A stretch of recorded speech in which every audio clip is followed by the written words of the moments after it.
Hope everyone's having an amazing Friday, beginning to your weekend. I am here in Italy with my mom. We rented a villa for a week, and we'll be finishing the week out in Florence. We started it there too. It's kind of like a bookend. But first, check out these fucking gorgeous mountains. Look at that Big Daddy in the background. He's so pretty. Let's see if it'll focus. Actually, take it off of me. There we go. Like, just stunning, insane mountains here. I'm sick. I don't know what the hell I have, but right now my mom Melody is upstairs. I feel so bad I gave it to her. Well, I don't know who gave it to us, but basically we're both kind of knocked out. I had a fever this week, and it is what it is. Sometimes when I never get sick, that's the thing. It's been 2 years since I had sick. The last time I got sick, I had COVID. But sometimes when your body tells you to slow down, you just listen. And that's the one thing with me, is I'm not really a good listener. But I didn't have a choice. When you have like a fever of 103, you don't have a choice to do anything. But I wanted to talk a little bit about the experience that my mom and I have had while we've been on vacation. We've done these kind of really beautiful travel vacations before, but this one feels different. This one feels a little bit more of us realizing our thresholds and how far we can take things. For me, specifically speaking, I'm realizing that I'm no longer a showrunner, and I don't think that way anymore. And to be honest with you, it's not natural to think the way that we're taught to think anyway. When you're a showrunner, you have to come up with not just the creative, in television I'm talking about, when you're a producer in television. I've been always taught to have plans A through Z, and always have backups. And I'm 3 years out. I did a show last year, but I'm 3 years out really truly of being a showrunner and worrying about how to always have a backup plan.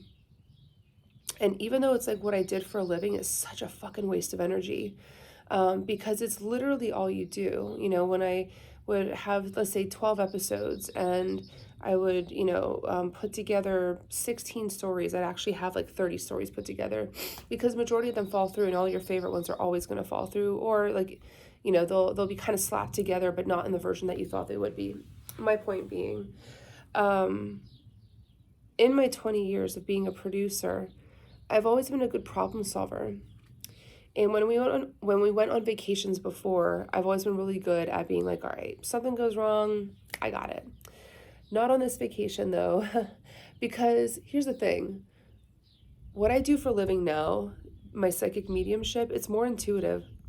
It's more connection to my divine feminine. It's more empowerment. My witchcraft is slow, it's methodical, it's becoming one with nature. It's not giving into that patriarchal like kind of like rush around. Everything's a hurry, and if you're not being the toxic American, like productive, toxic productivity model, none of that applies to what I do. And even though I apply it sometimes to myself because it's my own business, that's my own business to do that. I have no business running around and operating in the world right now the way that I did when I was a showrunner. So needless to say, we've been in Italy, and there's been a number of things that have gone sideways. Our rental car went sideways. It's like we were driving around the countryside, and I got lost, and all the antique stores I thought I was going to find in these towns, they no longer register their stores, and so they weren't there. It's like all these things that could go sideways went sideways. And what I'm starting to realize is that like I'm very impatient, and I'm not as good at problem solving, and my mom needs a problem solver on vacation. She's not one that contribute to that. And so we both had kind of moments of frustration with each other, which has been interesting. And I knew it was going to happen in some way or another, but I didn't realize I'd be growing from it. And that we're both, instead of like being really mad at each other about it, or just mad at the situation, instead we're taking this stance of, what can I do? How can we communicate through it? And I know this all sounds really basic, but we're also undoing like 30 years of conditioning here, and relationship between the two of us. So I feel like this this vacation, in addition to the sickness that we're both experiencing, is very reflective of the changing dynamics in our relationship. And that said, what we're able to do coming out of this experience and this travel, I think what's going to happen is just that we both get super vulnerable and we come to each other with exactly where we're at in our vulnerability and our motivation to be connected and stay connected. Just because someone is related to you doesn't mean that you have to allow them into your life, right? And that includes parent figures sometimes. I'm not speaking for myself, but sometimes when I sit with my clients and I listen to the stories of, their relationships with their families and stuff, just because your blood doesn't mean that you have to put up with people's bullshit. And I've never felt that way about my mom. But, my point being is that we're realizing, just how much more work that needs to be put into our dynamic together and that it's worth it, right? And I love that for us. And so I don't have my runes, but I have my Rider-Waite deck. Oh, Empress is on the bottom. That's so sweet. I love the Empress. But this is the Nocturna deck. This is, this is like so worn. You can't even tell on the box what it says on it. But I wanted to do a reading on evolutionary relationships and, if something is worthwhile in its energy and you want to work towards it and keep moving towards it, what energy to take, what can you do? What can you let go of? So maybe we start with that. It's like if there is a relationship that you feel is the juice is worth a squeeze, I guess, if you will. What is the energy to take towards it? Let's see what that's a little bit too much, but that was good. Strength. I like that. Excuse me. Strength is like, it's ever enduring. It's almost like having the stamina to keep up with the twists and turns of that dynamic. And then Ace of Cups is the energy of ever-evolving emotion. It's like, the minor arcana of Cups is emotion, but Ace is like the full resolution of that that journey. And so you can see this cup is so full that it's able to cascade into the water. It's actually meaning your cup is full, that you have to make sure that in order to put energy into a relationship that you want to maintain, through the good times and the bad, you have to make sure that your cup is full majority of the time, because if it's not, then you're operating from a place of lack. What are some things to let go of? You were loud. This is interesting. Six of Cups, which is usually like my card of like letting go, moving away from.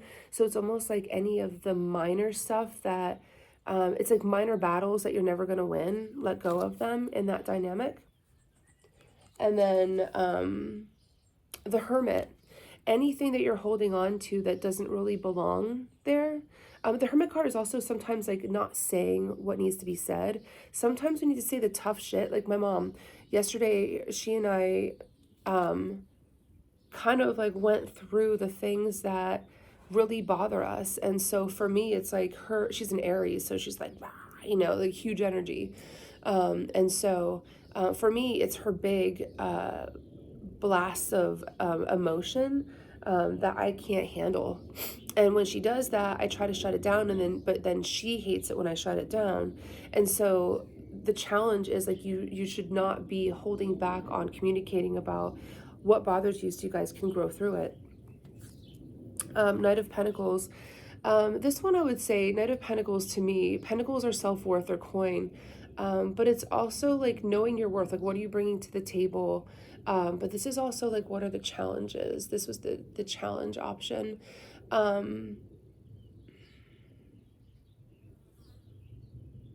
It is knowing your worth. Sometimes we put up with, and I'm talking about family relationships here. Sometimes we put up with a lot of shit just because it's for the sake of the family, that we put our worth aside. And I can honestly say that I've done this in the past with myself, that, especially being a kid, there were times where I didn't vibe with the people around me and my family. And But I put a smile on and I was like, it's for the better good, greater good of everyone. And I let a lot slide. Um, Now with my mom, I will say this is that, the two of us, oops, rude. Sorry, bees. Um, the one thing that when we were standing up and speaking about how we felt about our interactions this week, my mom says she hates being shut down or being shushed, right? Um, and I was shushing her because I couldn't handle her loudness. She was standing up in her power and her worth and saying, "Hey, I deserve to be heard." And for me, I was like, I deserve to hold space or have space for myself. And I think that's the Knight of Pentacles part. I think, in moving through communication that is healthy, to achieve a relationship that you deem worthy of having, or worthy of fighting for, moving through. That's not really the card. I hadn't asked the question yet. What is the outcome of all these energies? And what is the lesson to learn? I guess maybe what is the lesson to learn? Queen of Cups, that makes more sense.